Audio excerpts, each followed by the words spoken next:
orang-orang mesti mengubah sudut pandang bahwa game itu tidak sepenuhnya buruk. Sebenarnya tuh pada taraf apa ketika seseorang tuh udah kecanduan game jadi berdampak buruk untuk si anak-anaknya itu. Oke, pertama sebenarnya diskusi kita tadi itu fokus pada banyak aspek positif yang kita bisa optimalkan dari itu. Ya, jadi segala hal pasti ada positif ada negatif. Saya tuh selalu berfokus pada gimana kita bisa optimalkan positif. Misalkan tadi ada diskusi kan, gimana sih meminimalisir potensi negatif game, gampang, banyakin positifnya gitu loh. Jadi itu dulu yang pasti kita garis bawahin, game itu punya potensi positif itu. Nah, kalau kemudian gimana buat orang tua apa ciri-cirinya apabila seseorang sudah kecanduan dan jadinya tidak baik, saya sederhana gampangnya kalau memang hal itu sudah mengganggu aktivitas lain yang emang penting untuk dirinya. Misalkan mengganggu makannya, mengganggu tidurnya, ya itu kan salah satu simptomnya. Tapi juga masih digarisbawahi hal itu kan nggak melulu dan nggak bisa juga terjadi oleh hal lainnya. Misalkan yang namanya kecanduan itu kan masalah seberapa dia menikmati itu melewati batas wajarnya. Gitu. Apapun yang sudah melewati batas wajarnya kan pasti dinikmati. Jadi mesti itu yang digarisbawahi.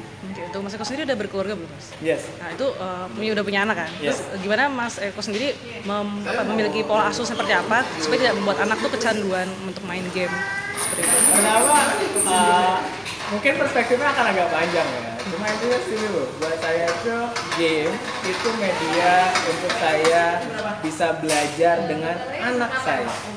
Okay. Sebagai contohnya kayak gimana Mas misalnya?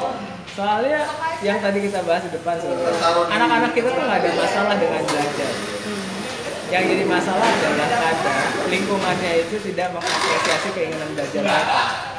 Nah, hanya ketika kita main sungguh-sungguh dengan mereka, kita kemudian bisa ngasih lingkungan belajar yang cukup baik. Nah, jadi kalau menurut saya, jadi orang tua itu sebenarnya kalau dari perspektif saya adalah punya kesempatan untuk belajar banyak sama anak-anak kita. Nah, game itu jadi media yang memudahkan saya buat belajar dengan anak-anak kita. Itu loh. Jadi persaingannya sesederhana itu. Saya yang butuh main game dengan anak saya. Karena game itu ngasih kesempatan untuk saya belajar sama-sama dengan anak saya.